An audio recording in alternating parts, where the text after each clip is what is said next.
Not war. Yes, peace. Forever, forever, forever. Decirle al pueblo de Estados Unidos, no a la guerra. No queremos una guerra en el Caribe ni en Sudamérica. No. Not war. Yes, peace. No a la guerra loca. No crazy war. No. No. No.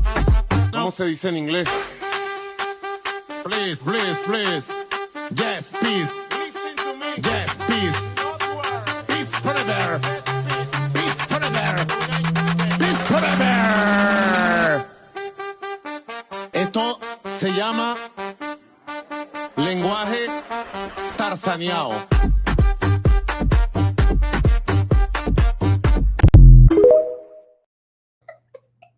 Hold on, where'd Belle go? Come back. Hold on. There we go.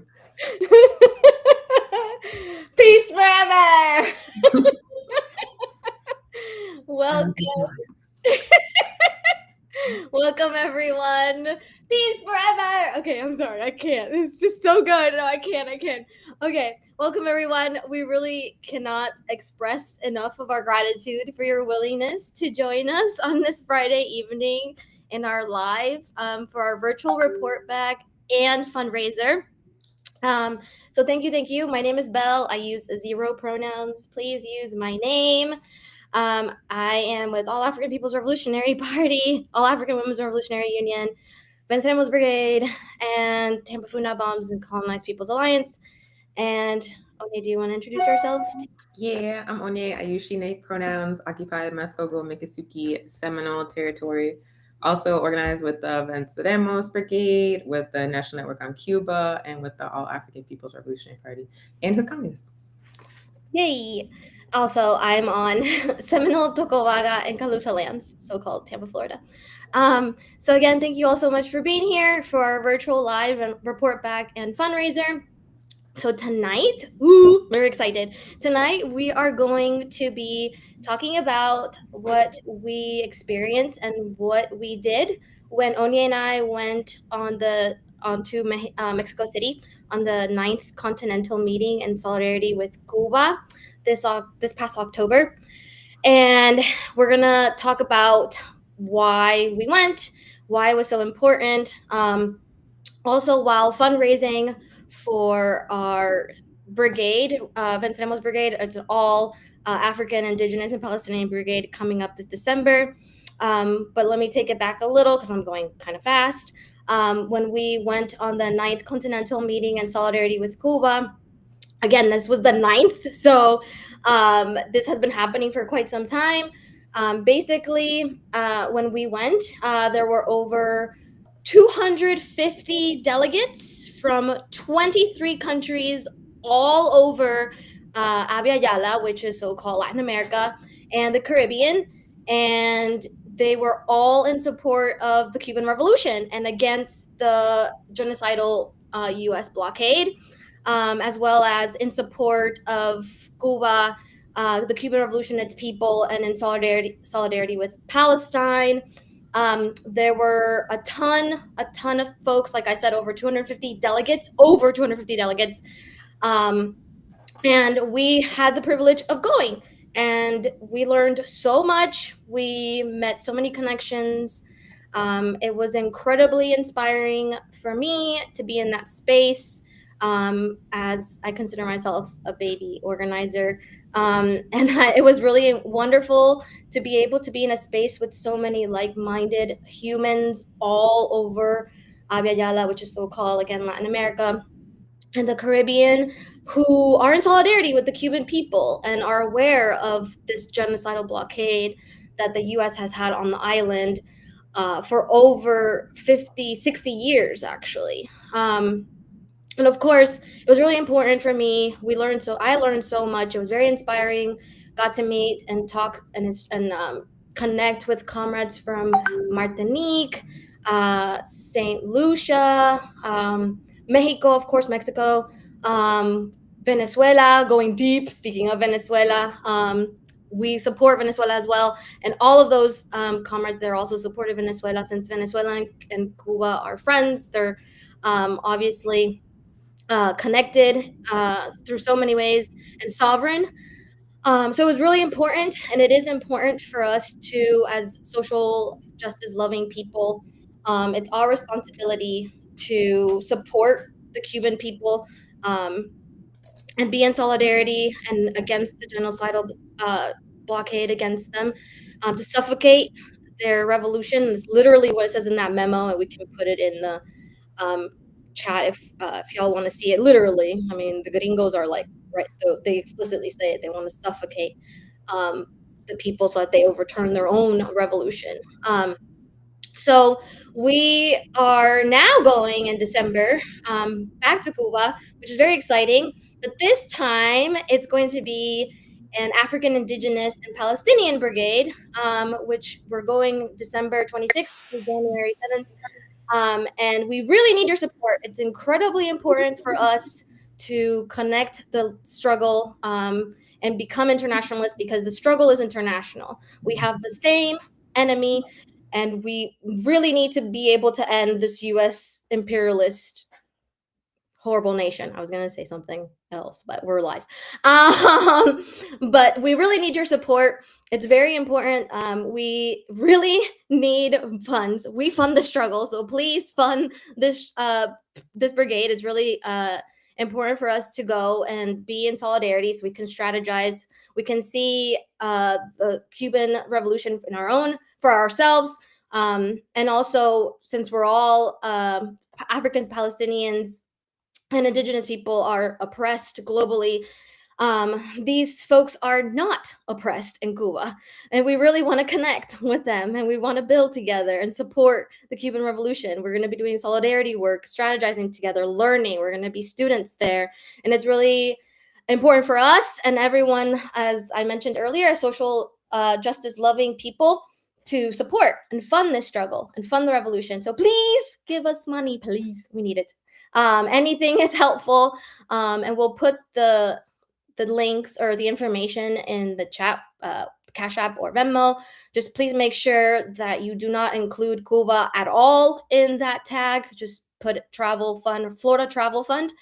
Or you can also give us material aid, which within the slides that we posted in our social media and our AAPRP Florida post today, we have information as to what material aid specifically we need. There's medical items, there's office supplies, school supplies, there's specific car parts that we need, because due to the genocidal US blockade on Cuba, the Cuban comrades cannot receive those items. The blockade impedes them from reaching their maximum potential. So it literally impedes life-saving important tools that they need, such as medicine, supplies for their schools, such as car parts for transportation, fuel. Hence, very recently, if you haven't noticed, the U.S. actually took over a ship that was going from Venezuela to Cuba with fuel of petroleum.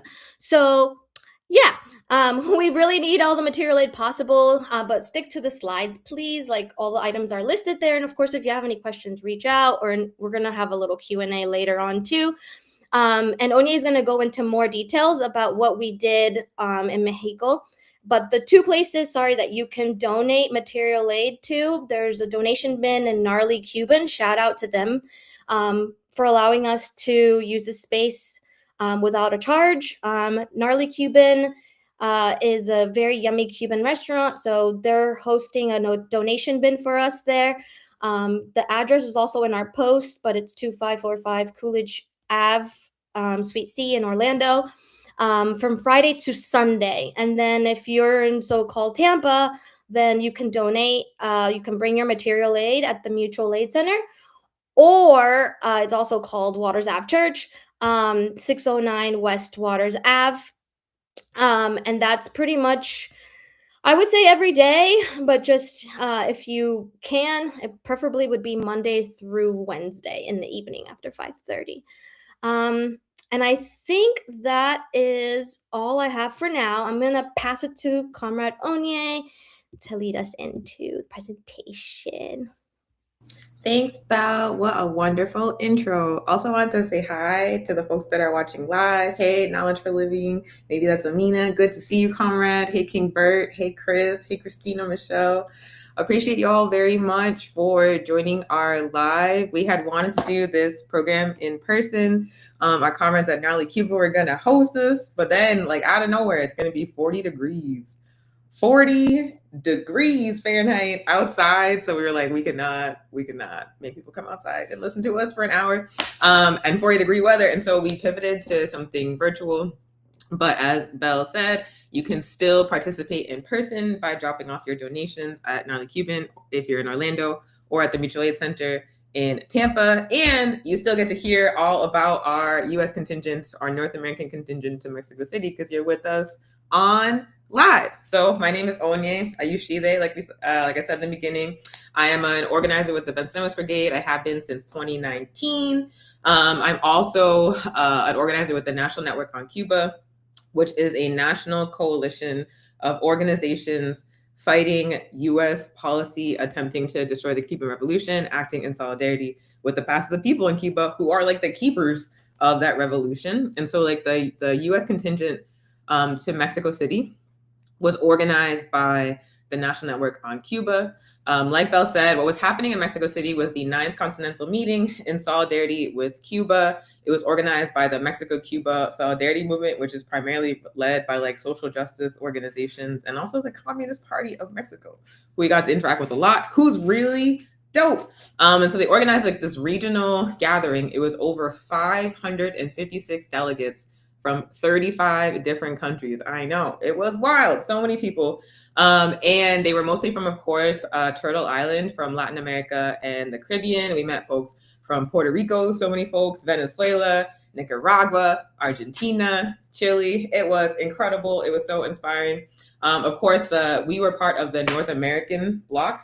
So we were the US and Canada. And initially, the 9th Continental Meeting was only going to be for nations in the Western Hemisphere, minus North America, which good for them. Like they have the right to organize themselves. Like I feel like every international space is dominated by the US and other Western countries. They're always like throwing their weight around. They're all trying to set everybody's agenda. And so it's really important for global South nations that are being oppressed by the United States and by Western countries, to have their own spaces, and so much respect. But our comrades at ECOP saw an opportunity, because Mexico and the U.S. share a border, for the U.S. and Canada to be invited to participate.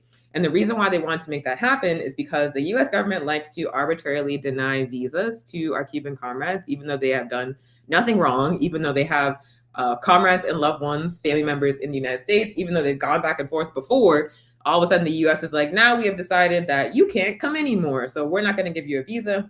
And so there are a number of Cuban comrades who we would love to work with and interact with, who are not allowed to come into the US and talk to us. And to be honest with you, the reason why the US does that is because they know like the more interaction we have with revolutionary Cubans and revolutionary Cuban society, the more we know that the US government is lying about Cuba, and the more we'll fight for Cuba. And so that's part of the reason why they keep the Cubans out.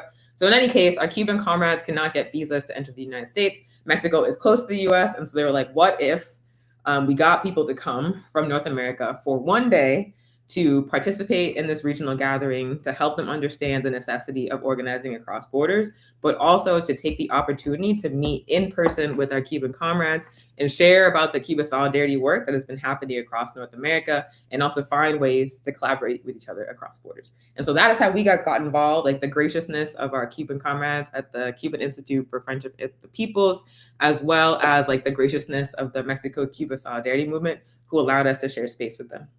So the conference itself was October 9th to October 12th, and it was heavily focused on organizing a hemisphere-wide movement in solidarity with Cuba. And so representatives from all kinds of progressive organizations, socialist parties, youth movements, environmental justice organizations, indigenous people's organizations, African people's organizations, all coming together to denounce US imperialist attacks, not just on Cuba. Like that was like one overarching theme. Like Cuba was the center, but everybody understood like what the US was doing to Cuba was happening to all of us. Like, Cuba is blockaded, other countries are sanctioned. Right now, as we speak, the US is straight up murdering fishermen in the Caribbean Ocean, charged with no crime, just out there minding their business trying to catch fish, getting drone bombed by the US military. They've killed people from Trinidad, Colombia, and Venezuela now. And so the rest of the region very clearly understands that an attack on Cuba must be understood as an attack on all of us, because what happens to Cuba, they're going to bring to us eventually. Just like what happens to Palestine, what happens to Puerto Rico, what happens to African and indigenous people in the United States is going to be visited upon all of us eventually. And so we have to figure out how to organize across borders, how to be in solidarity with each other across borders. And that was very much what the meeting was about. And it was especially a privilege to be invited as people living in the belly of the beast, living in the United States, because the US left, like progressive forces in the US do have a tendency to like think in silos, to think of like the dichotomy of like so-called domestic issues and like foreign affairs or like international issues.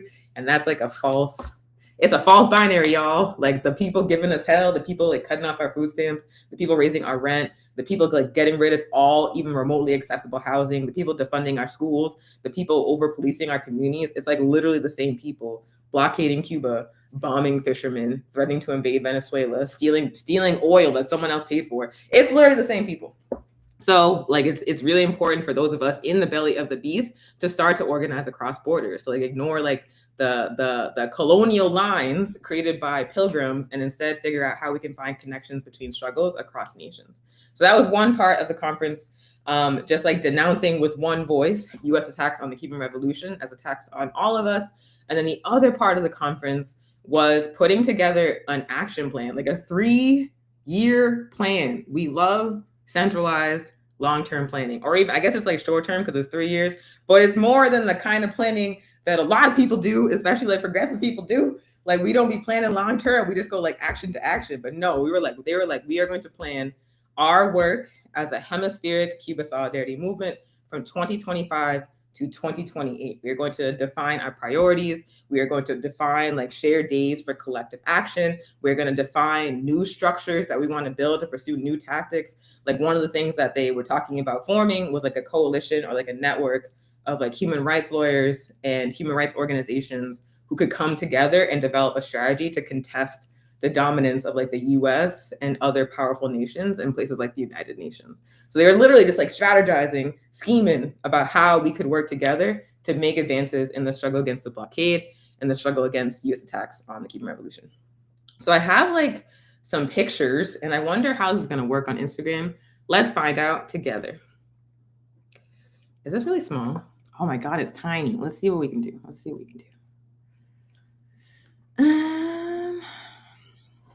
Thank you. Oh wait, it's a little better. Is that viewable? Let's see. Can y'all see it? I guess they can't see it.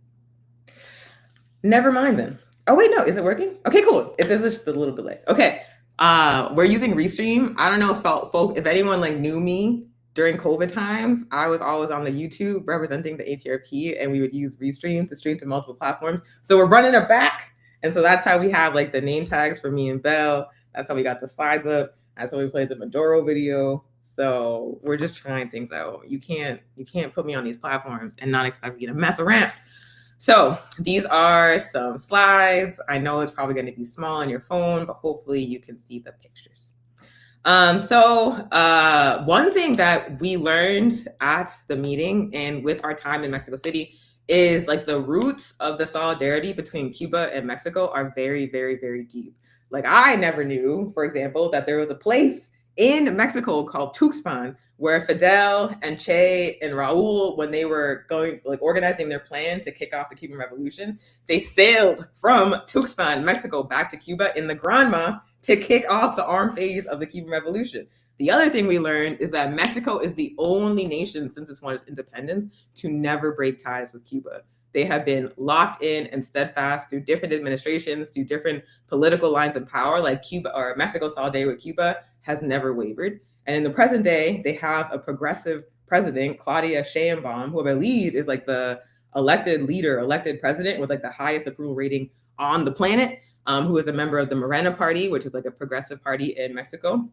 And has also been locked in for Cuba. Like the US, Trump, the unhinged Trump administration is like escalating attacks on Mexico for its increasingly anti-imperialist stances, and also because Claudia Sheinbaum is like, we need to develop a relationship with the US that's like more independent. Like we can't be dependent on these people; they're out of their minds.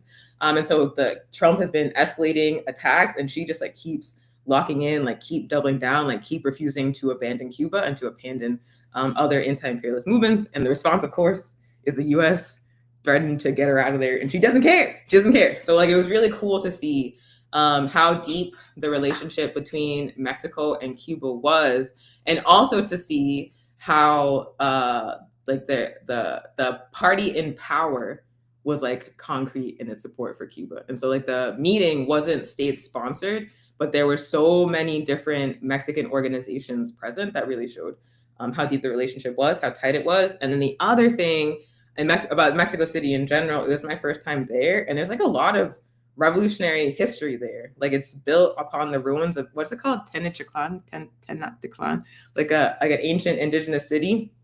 But it also has like deep roots in like the socialist movement.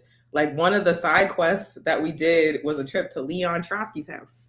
He's got like a compound in Mexico City, and it was really interesting. It's like really well maintained. You can like take a tour around it, see how he lived. You can also see the part where he got assassinated.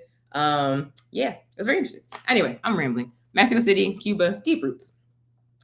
This is like a very, very small picture of the US contingent. Can I make this take the full screen? No, I can't. But so this is probably hard to see picture, but this is the folks from the United States, the folks from Canada behind a banner that says "Long Live International Solidarity." The US contingent was organized by the National Network on Cuba, and it had representatives from over a dozen organizations, including the Vencedemos Brigade, which me and Belle were repping, but also our political home, the All African People's Revolutionary Party, and the All African Women's Revolutionary Union had several folks.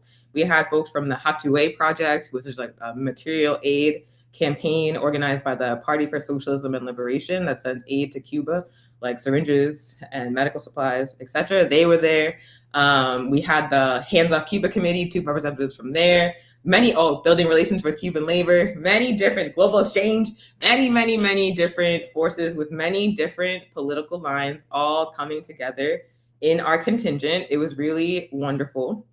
There has been like, within the past couple of years, like a lot of like line struggle within the National Network on Cuba as we try to understand our analysis of what's going on in the world and how it's connected to the US blockade on Cuba. Like we know, for example, Israel's escalation of genocide in occupied Palestine that's been unfolding for the past 2 years since the victorious Al-Aqsa flood.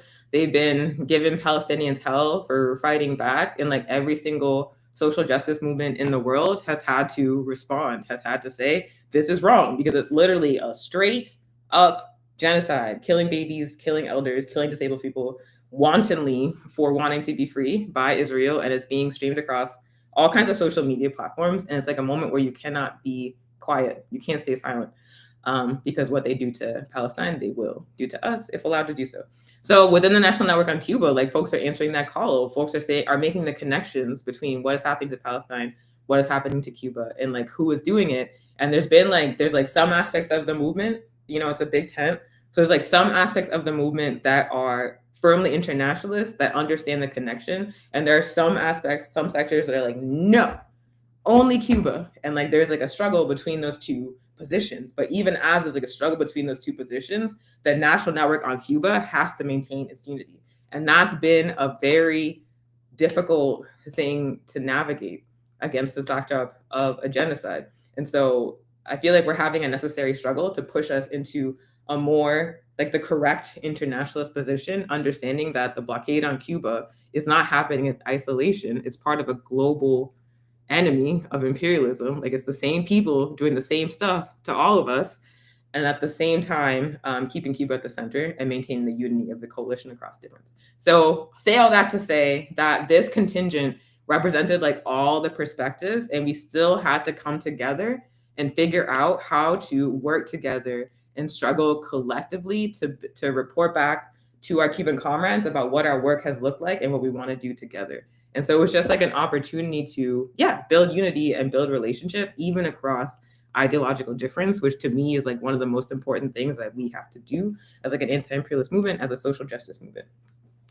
And then the other thing, so it's US, National Network on Cuba, and then we had Canadians from the Canadian Network on Cuba who joined our contingent, who we were able to interact with and plan with as well. And maybe you're not excited about Canadians, but I found it very exciting, because why are we paying attention to the borders drawn by colonizers, by settlers? Like, why should the line, the barrier for who we build with, be a border made up by a slave master? That actually makes no sense. It actually makes no sense. We should ignore that, and we should build struggles across borders, and certainly within North America. If we see the entire rest of Turtle Island organizing continental meeting, organizing regional formations to figure out how to work together, what excuse do we have in North America, in our deteriorating conditions, to try to work in silos, to try to work in isolation? And so we got to be side by side with the Canadians and make plans together and give a shared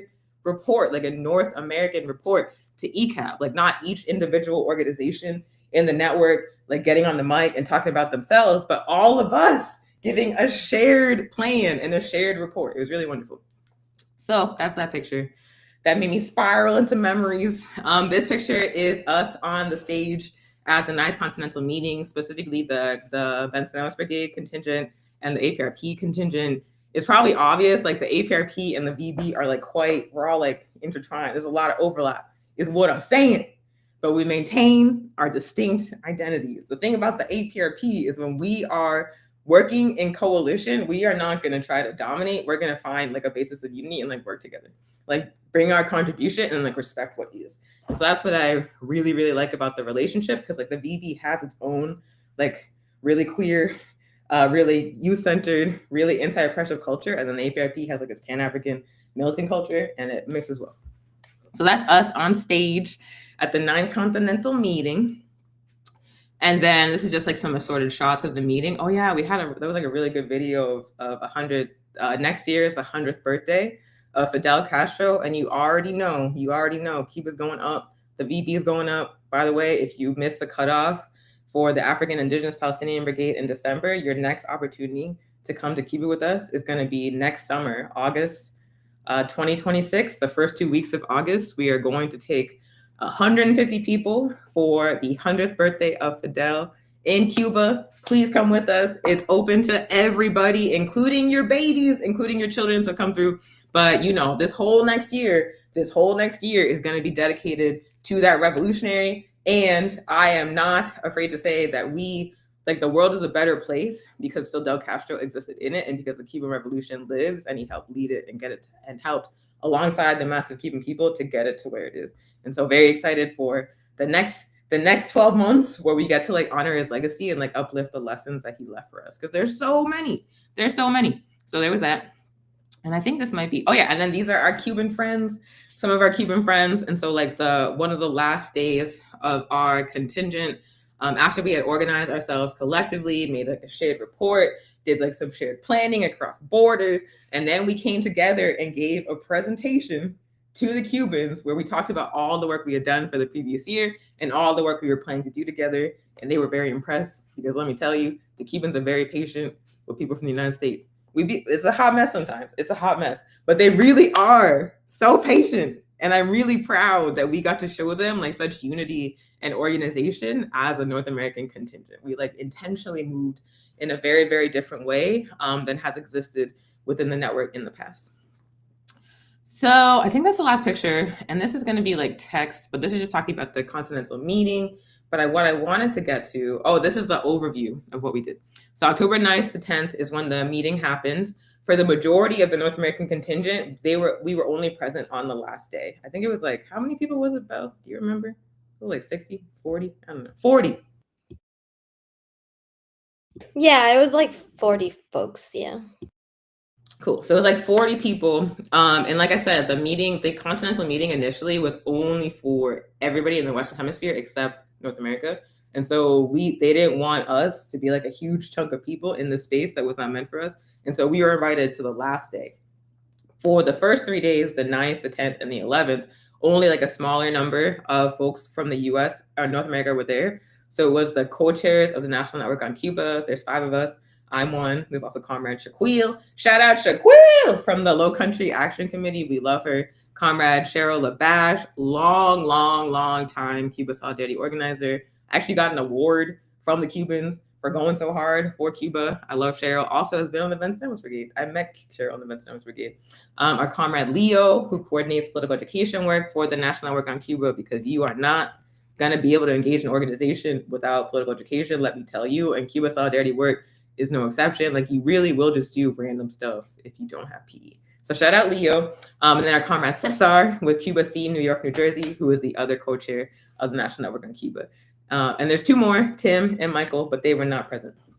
So that for the first 3 days of the conference, it was only the co-chairs, Leo and the Canadians, and we were just like in there intermixing with the people, having like speaking to like different folks from different countries, obtaining as many contacts as we could, because we are serious about building across borders. We have to figure out how to develop Cuba solidarity campaigns, and also crucially, Cuba solidarity material aid projects, getting aid to Cuba that function across borders, especially because we know that the attacks on our capacity to travel to Cuba, to travel to Venezuela, to move across the hemisphere are escalating. Like they have like now cut off visa processing for Cubans.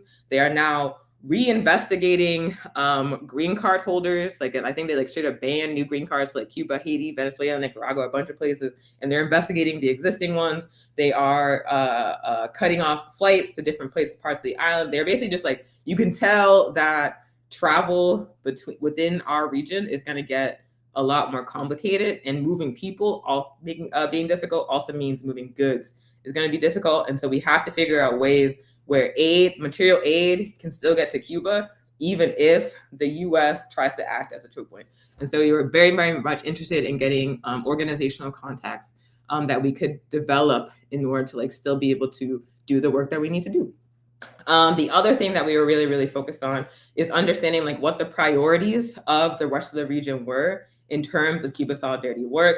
Like, what are the things that everybody else are focused on that we can like plug into or help build upon. And so one of the big subjects was the necessity of developing material aid projects that weren't just about like rapid response, like sending syringes or like powdered milk or like money, but actually about material aid that could help Cuba develop its own capacity to meet its own needs. So instead of us sending syringes, Cuba can make its own syringes, for example. And so that was like one of the big conversations throughout the conference, is like, what does that look like to focus material aid efforts on building Cuba's own capacity to meet its needs? The other piece when it came to economic ties was they were like, how can we figure out how to work together without the United States? Because another thing that has become extremely clear in the past couple of years, not just since the escalated genocide in Palestine, but also since them attempting to like install a Nazi state next to Russia. It's a long story, but basically people realize that the US will like straight up, if you have your money in a US bank, the US will like straight up steal it and be like, what are you going to do? If you buy oil, they'll think you're Cuba, and you buy oil from Venezuela, the US will like just take the boat. Just take the boat. If you want to get a loan as Cuba from a bank in Switzerland, the bank in Switzerland will be like, I can't do that because I don't want the US to get mad at me. So there's like all these ways where even when nations just try to deal with each other, the US just like inserts itself into the mix and makes it difficult or makes it impossible. And so they're like, how can we develop economic ties that can function independently of the United States? And so that was another big subject of conversation. And another last one, huge subject of, like not the last one they talked about, but the last one I covered because we have limited time.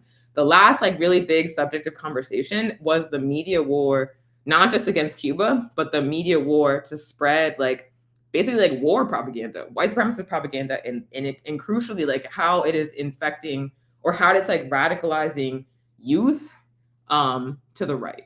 and how like progressive forces, anti-imperialist forces can stop that or counter it. So it was like the media war against Cuba and like fighting for the hearts and minds of the youth and engaging youth in anti-imperialist work. And folks are talking about the necessity of building like regional propaganda platforms that can counter the capitalist media that's spreading constant lies about Cuba.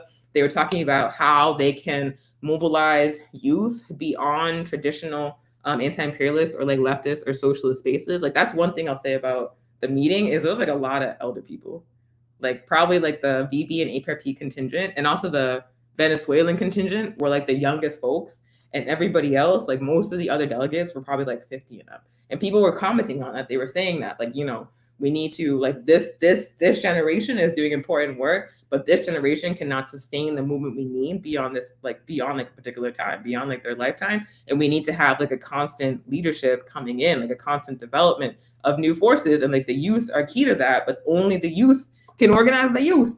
God damn it. And so what do we do? How do we get them involved? So that was like a lot of conversations. And the Venezuelans had very good ideas about that. So that's the program.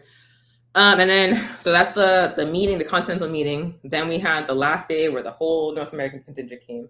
Then on the 13th, we had like a side quest day, but also we started off that day organizing ourselves as the North American contingent, like planning to give our report as a collective. And like one of our objectives, again, was to make sure that everybody was not trying to be like king of the mountain, but that we were presenting like a united front. Like one voice representing all of North America and giving shared priorities, not our individual concerns. And so that was what that meeting on the 13th was all about. And then afterwards, I don't know what you did, Belle, but a group of us, I think you were there. Were you there at Trotsky's house? Yeah, I was there.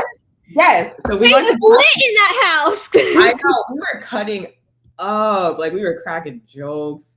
And everybody was there. It was very serious. But I struggle to take Trotsky seriously. I struggle. Same. Okay. So it was interesting. We tried to get into Frida's house, but Frida's house had a line. We missed the cutoff, but Trotsky's house had no line. And I think that's Trotsky's house was like was crickets. It was the majority Europeans in there. I mean, I wonder why. It was the whitest people I saw in Mexico City. Okay. So it was also sorry, what? I said straight up. It was also huge. I was like, you're in exile? And this is big. This is nice. Like, what do you mean? Anyway, so we went to Trotsky's house. We cut up. It was really funny. And then we just like wandered the streets of Mexico. But first, we organized ourselves as the North American contingent. And the last day, we had our meeting with our comrades at the Cuban Institute for Friendship with the Peoples. And I just want to like quickly talk about how we approached organizing ourselves as a U.S. contingent. Because like I said, it was like a very intentional attempt to build unity within the North American Cuba Solidarity movement after a period, really like a continuing period of division, to say we need to maintain relationship across disagreement and we need to show up as a collective because this is what's being asked of us. Like the Cubans are like, figure out how to work together.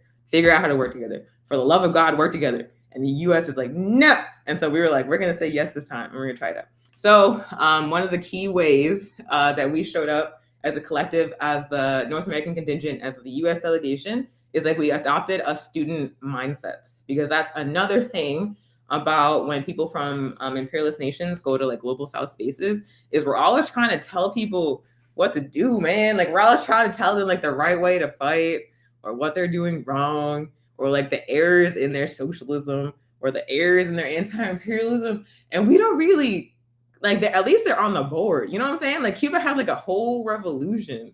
Cuba overthrew a US-backed dictatorship, militarily defeated the Spanish and the US. You know what I'm saying? Like they've done, and they're building a revolutionary socialist project under constant attack. We haven't done that, but we be getting up in their spaces talking about this is what you need to do this, and I can't believe you do that. But it's no. So we were like, we're very intentionally not going to show up like this. We are going to show up looking to learn, looking to collaborate, looking to ask questions, and also grounding our discussion, our analysis in reality, in what is actually happening, not the world as we think it should be, not the world according to our own bias questions perspective, but the world as it is. The other thing that we did to be really intentional was like organize ourselves as a contingent. Like we had folks volunteering to take notes for everybody. So we have very thorough notes. We had folks volunteering to take media, and we had folks volunteering to like gather the group. There was like one point where we had like a really long day and we had people buying food for everybody. It was just really good. It was very collective, very cute, very intentional. And one of the ways that we organized that we built that container, this is definitely going to be unreadable, but what's on the screen is our very long but wonderful list of community agreements. So community agreements are a practice that we have within the Venceremos Brigade. For every brigade, every meeting space we have, every team, we got these community agreements. What they essentially are is like a collective agreement for how we're going to show up in a space and engage each other to build like an accessible, equitable, powerful space where it's truly collective, where everybody's able to show up as like their true self and make their contribution in their own lane. And so this practice, to my knowledge, is like new in the NNOC because it's like a lot of different organizations with a lot of different political lines coming together. And usually it's just like, you know, everybody giving their own perspective. And we were like, let's develop like this shared practice for how we show up. And people did it. People did it. Like really, people really made like a good faith effort to show up as comrades, to practice these agreements. Like some of them are like active listening, no quick fix, equitable labor, move up, move back. What move up, move back means is like if you're a person who talks a lot, like me, you like step back and let other people share. And if you're a person who like is more quiet and shares spaces, then you like intentionally take up space. Another one is depth without drowning, which I have to practice as well, where it basically means like you share enough context for people to get the point, and that's it. That's it. like just share what needs to be shared, enough context for people to understand, but like don't like drown in a lake of context or things that you want to share. And so yeah, we practice these together in order to build an equitable space, a powerful space, a collective space, and it really worked. And so shout out to community agreements as like a way of practicing building revolutionary culture, because I really feel like it had like a very positive impact in our contingent. And then I think this is like almost the last slide. The last thing I want to share before we move to the closing or Q&A and then closing is that I had mentioned that this meeting was an opportunity for us to meet with Cuban comrades who have been arbitrarily barred from entering the United States. These are revolutionaries, these are heroes, these are Cuban leaders that are respected across the world that the US government has decided they are just going to mess with their visas, or not gonna let them in because they don't want people to hear what they have to say. And so one of those comrades is the dude on the slide. His name is Fernando Gonzalez Yort. He is the president of ECAP, the Cuban Institute for Friendship with the Peoples. And so ECAP is basically Cuba's institution for like making friends across borders. ECAP has like divisions for like every single part of the world, and they are responsible for building relationships with other nations. Like there's an ECAP Africa division, there's an ECAP Southeast Asia division, there's an ECAP Middle East division. So for every part of the world, there's a division of ECAP, and all they're about is making friends, making homies, building tight relationships, helping people come to Cuba, see it for themselves, helping Cuba organize solidarity for other places. Like that is what ECAP is about. It's friend making across the world, relationship building across the world. And their president is Fernando. Fernando is also a legend, like a straight up legend. I cannot impress this upon you enough. First of all, so Cuba has supported anti-colonial movements for justice all over the world for a long time. An example of that history is when Cuba sent hundreds of thousands of doctors and teachers and soldiers and aid to Angola when Angola was fighting against Portuguese colonialism, trying to get their land back. Cuba supported Angola, and Fernando was one of the Cubans that was sent to Angola, who fought side by side with Africans who were resisting imperialism, resisting colonization, could have died. Instead, he was like, I'm going to give my life for Africa to be free. He lived, he came back. Then the US has like a really long history of attempting to destroy the Cuban Revolution in various ways. One of the ways is like by straight up supporting terrorism in Cuba, like in the 2000s, not that long ago. In the 2000s, the US would give money to all kinds of right-wing mercenaries. Like they would find people in Miami or in some places in Central and South America. They would pay them to take bombs into Havana and blow up hotels and other civilian infrastructure. And that would happen often. They also backed right-wing groups that did things like carry out assassinations of Cuban diplomats, bombings of Cuban civilian aircraft, like straight up like regular planes full of people they have killed, like shot down and killed all the people in the plane. So these are the kind of things that the US will organize against Cuba and has for a long time. And so Cuba has an interest in stopping that. Cuba has its own intelligence program. And part of the work with that intelligence program was to send folks into the United States to attempt to learn learn information about the right-wing groups that were carrying out these attacks in order to stop the attacks. Fernando was part of one of those groups. And so he went to Havana and trying to find out like who the terrorists were that were being paid by the US to attack Cuba. He was discovered while in the US along with his comrades, and they were imprisoned in the US for a very, very long time for trying to, again, to stop US attacks on Cuba, US attacks on like Cuban people, regular civilians, like not even the communists, but regular ass people. And so he was a political prisoner in the United States for a long time. He was in a US prison for that. And he was in prison with like Leonard Peltier, who was like a famous indigenous activist, leader in the American Indian movement. He was also imprisoned in the same facility as Mumia Abu-Jamal, like an African political prisoner and journalist who was framed, who should not be in prison, was straight up framed. And so he built ties with these like heroes of our African and indigenous and Chicano national liberation struggles while locked up, was like part of like prisoners organizing for justice until he was successfully freed by the campaign to free the Cuban Five. And then when he was freed by that campaign, he started working with ECAP, became the president. So like I said, he is a legend. He's not allowed to enter the United States. And so we got to meet with him in Mexico and share back about the work we're doing in the United States and just get to build a relationship with him. So I want to shout out Fernando. So there's a lot more that I could say, but I want to wrap it up now because I know that I'm over time. And so what I will say is that overall, what the North American contingent to Mexico City did was build the unity and organization and also shared strategy, not just of the U.S. Cuba Solidarity Movement, but the whole North American Solidarity Movement. And it also helped us connect to the Cuba Solidarity Movement and the anti-imperialist movement across the entire region. And so these are ties that we are going to continue to build upon. Again, our anti-imperialist work must go across borders. Our social justice work must go across borders. And so one key next step in building upon the work we did in Mexico is the African, Indigenous, Palestinian contingent of the Venceremos Brigade. We are departing to Cuba December 26th, so like 2 weeks. 2 weeks from now, we're going to be in Cuba with 40 brigadistas. We are sending several people from Florida, including Belle and myself, our comrade from the American Inc. We got a strong contingent, man. We got a strong contingent. And we also know that international travel is expensive and is usually a privilege reserved for, you know, the upper class, the middle class.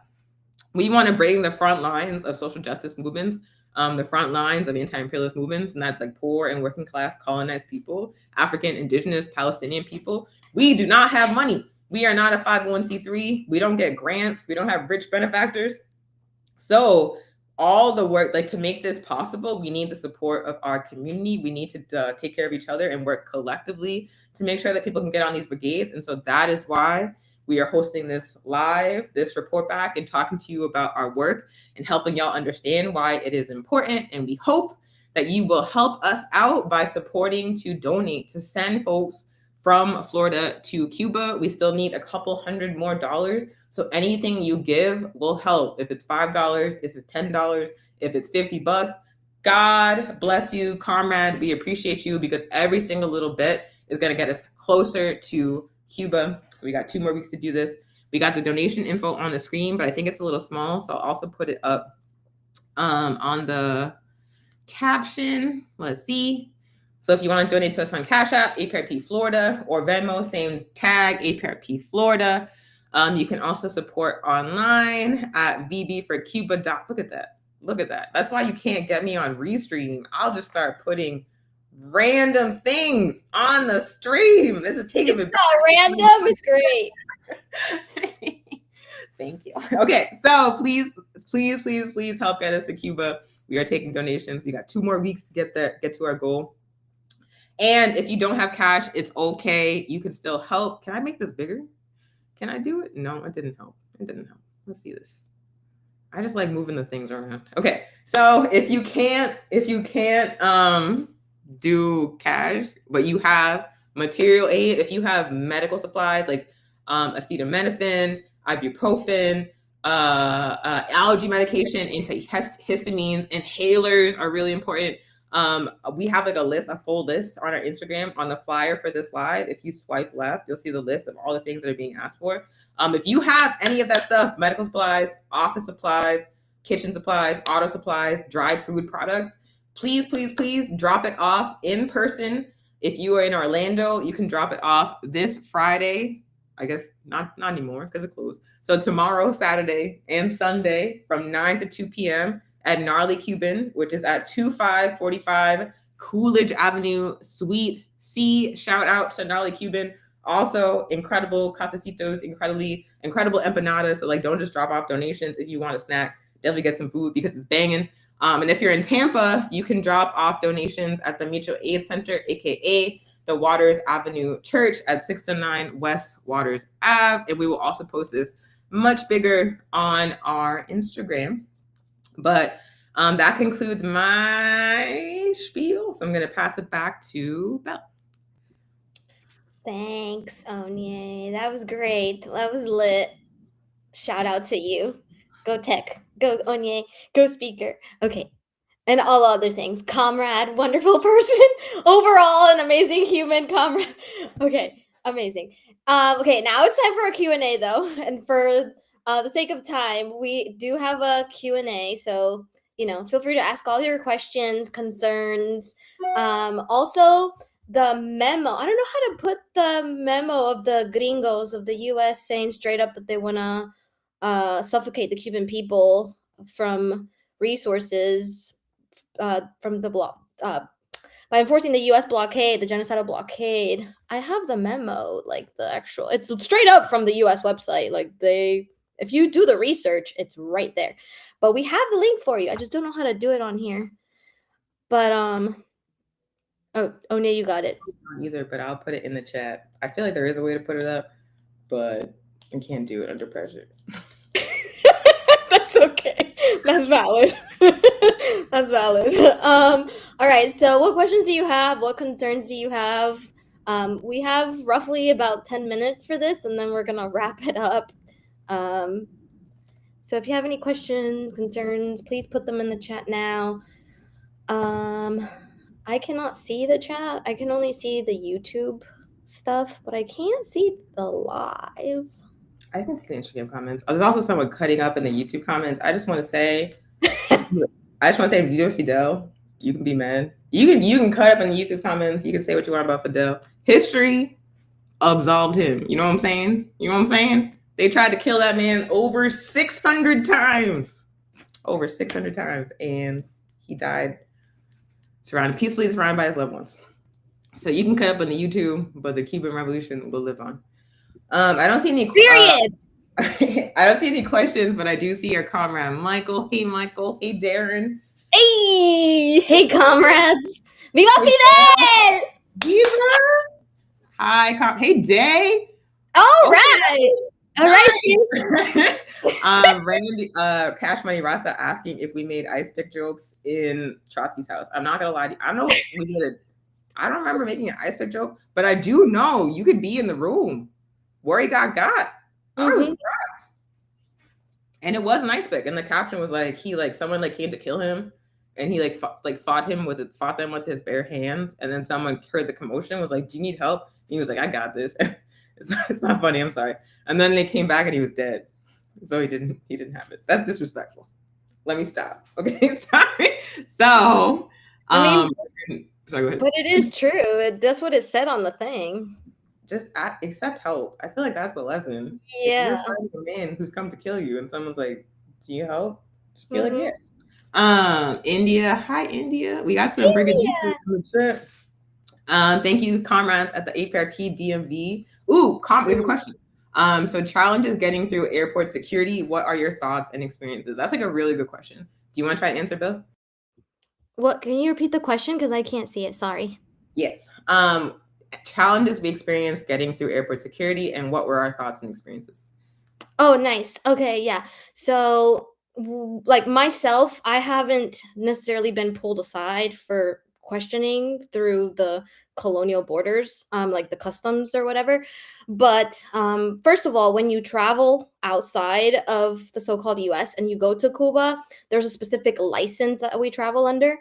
So it's not like illegal. There's a specific license that you travel as an individual when you go there, and it's support for the Cuban people. You can look it up yourself as well. It's or you can put the link in there if they're willing to.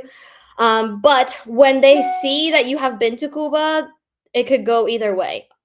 They could pull you aside and ask you a ton of questions in secondary, or they can just be like, "Oh, okay, you were there under the license of support for the Cuban people. Bye."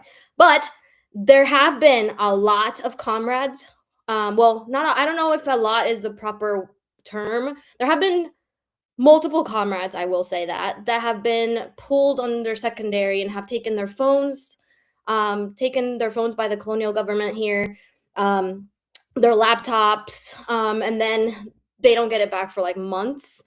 Um, so the key is to give them the least information as possible when you're with them.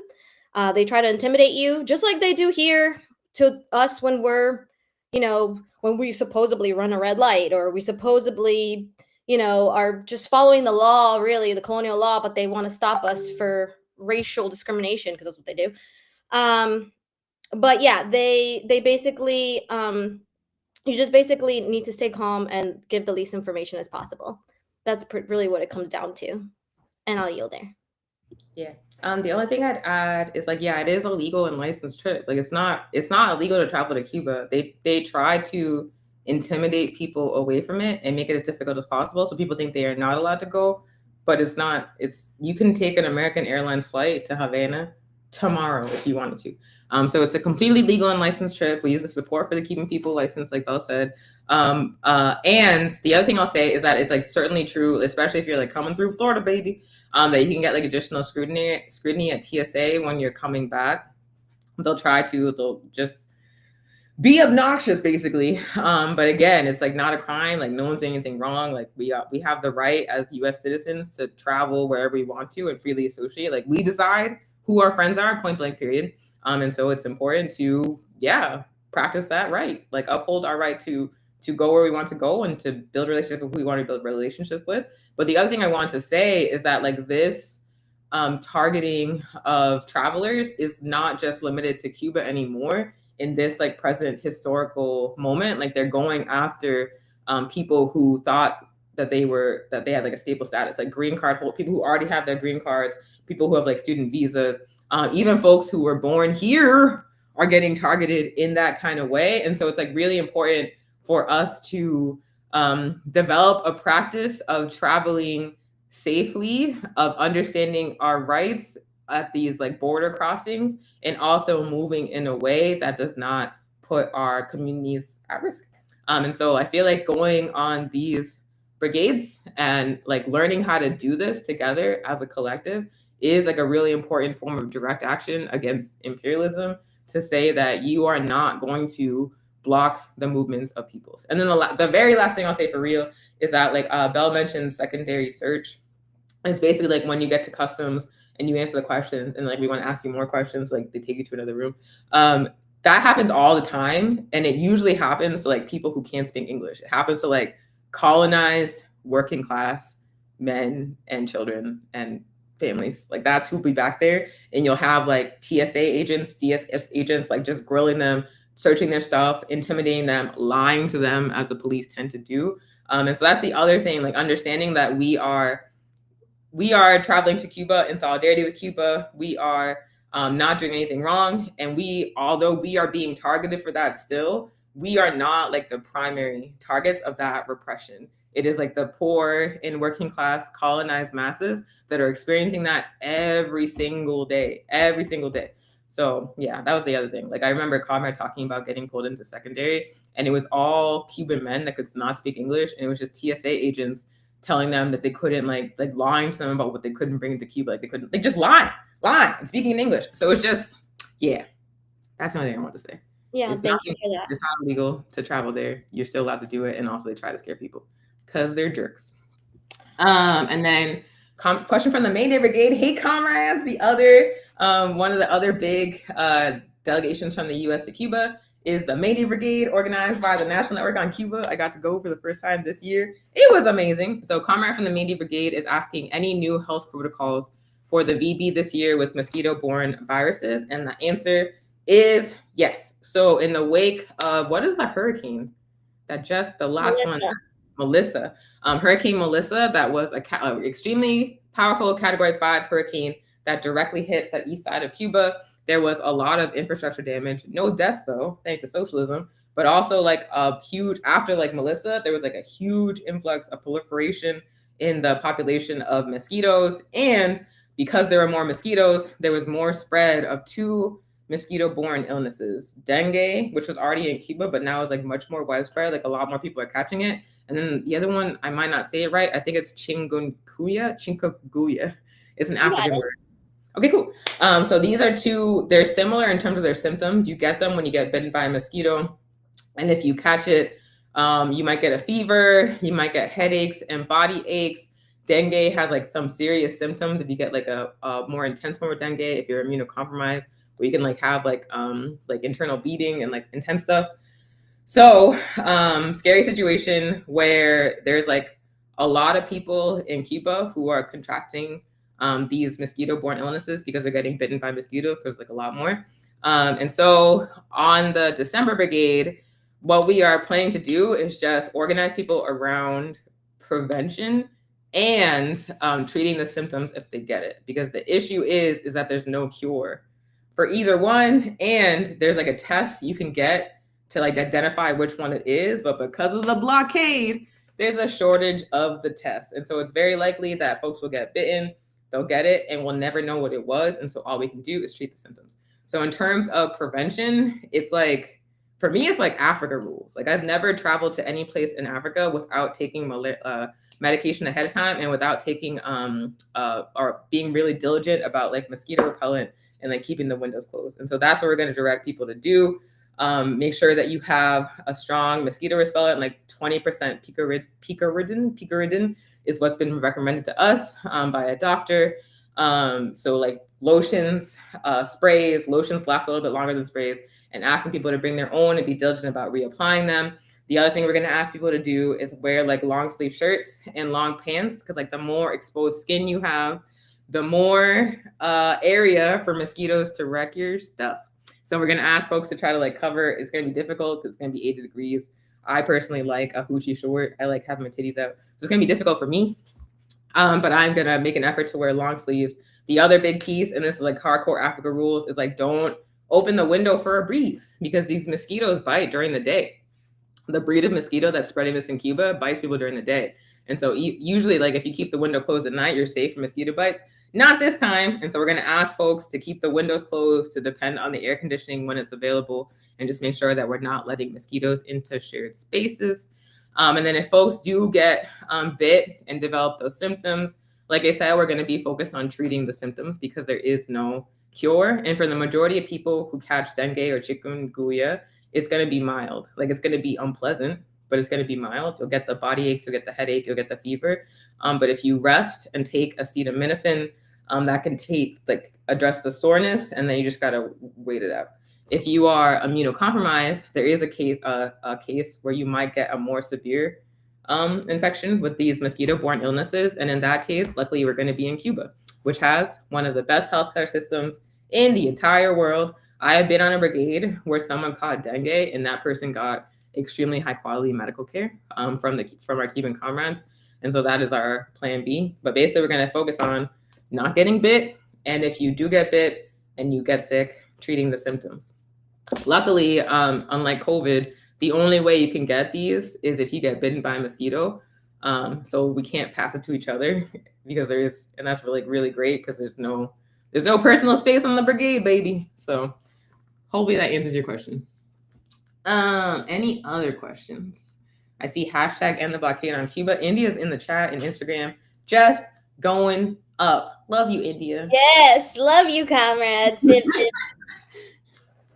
And viva Fidel, caramba, viva Fidel. Viva Fidel and viva Maduro. Viva Maduro. Viva Che. We can go on all night. What other questions are there? India just said butt to butt.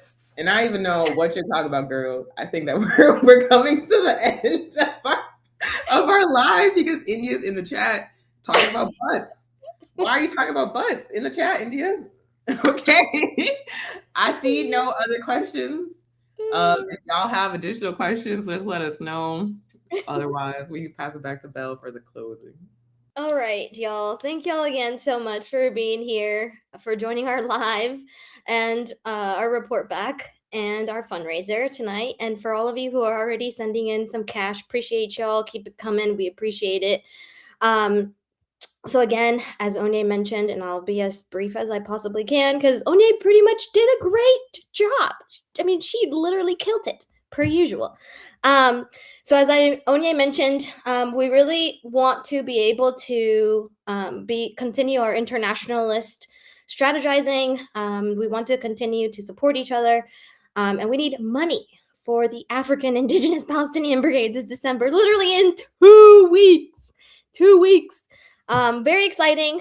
Please, if you're able to, again, do not put Cuba or the Cuban flag on the memo line. Just put travel funds, or some of you put like a little heart or whatever. That works too. Just no Cuba flag, no Cuba mention in there. Please, because the gringos US will freeze your account and ours. So you don't want your account frozen, and we don't want ours frozen. So please don't do it. Again, we are thankful for y'all and allowing us to be here and joining us on a Friday night. Wham! Thank you. And we're wanting to continue to build a front line for liberation. So let's keep going, build a front line for liberation. So donate to those of us who are on the front line, African, Indigenous, Palestinian. Please do it. And if you're not able to bring cash, like Onye said, you can give us some material aid too. Even if you just buy a bottle of acetaminophen from Target or wherever you go, there's no ethical consumption under capitalism. So just go wherever you can afford it. $5 acetaminophen. Take it to your local donation bin, whether in Gnarly Cuban. Shout out to them again. We appreciate y'all. Oh, and look out for the report back at Gnarly Cuban when we come back. So we're going to have some lit pictures, some lit information. Yeah, you can find out what we did on our brigade, on this African Indigenous and Palestinian brigade. But yeah, if you're willing to, go to the donation bin that is in Gnarly Cuban, or the donation site in so-called Tampa. It's up right now. Thank you, Onye, for that. And it's in our slides. And if you're not able to donate medicine, there's also like a stack of paper, school supplies, pencils. There's a stack there. There's a list there, not a stack. A list there. So please, and we appreciate you all. Again, thank you for being here.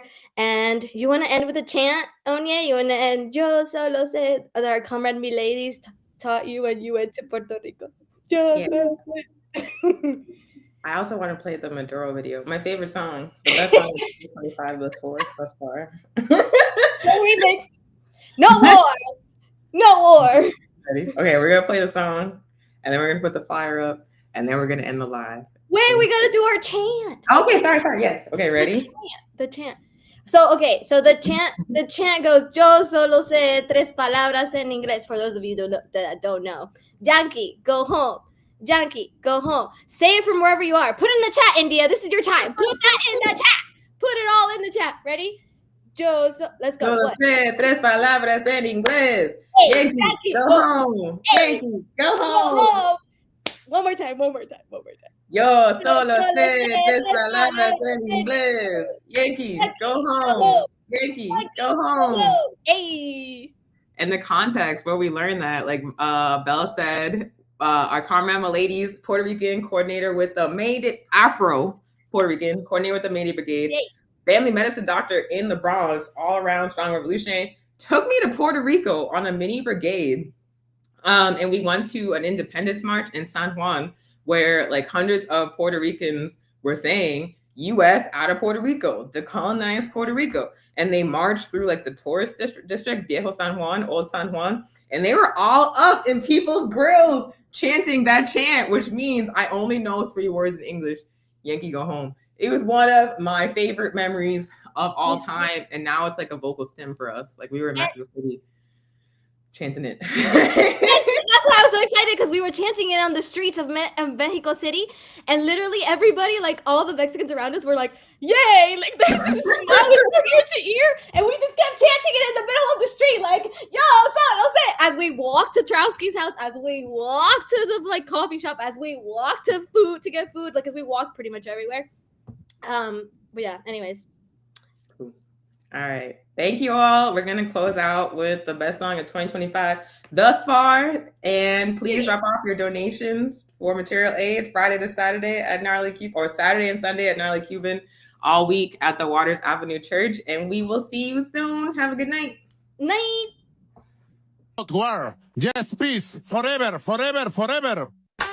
Decirle al pueblo de Estados Unidos, no a la guerra. No queremos una guerra en el Caribe ni en Sudamérica. No.